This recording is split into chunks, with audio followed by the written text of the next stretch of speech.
In today's video, I'm going to teach you how to add multiple rows in Microsoft Excel. When you're working with data in Excel, you'll often realize you need more space in the middle of a list, not just at the very bottom.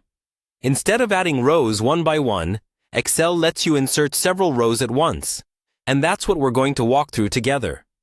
First, open your Excel workbook and go to the worksheet where you want to add the rows. Make sure you can clearly see the area where you want the new rows to appear. It helps to zoom in a little if your data is tightly packed, so everything is easy to click on. Next, decide exactly where you want the new rows to go. Remember, Excel always inserts new rows above the row or rows you select. So if you want to insert new rows above row 10, you'll need to start by selecting row 10 itself. To select a row, move your mouse to the far left side of the sheet and click on the row number.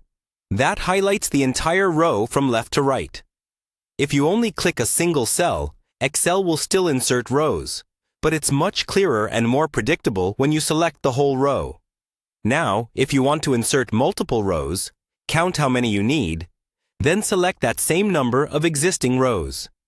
For example, if you want to add 5 new rows, click and drag down across 5 row numbers.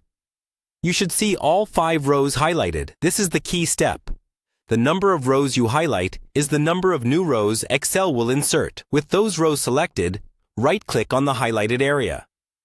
In the menu that appears, choose Insert. Excel will immediately shift the existing rows down and create the same number of new blank rows in their place.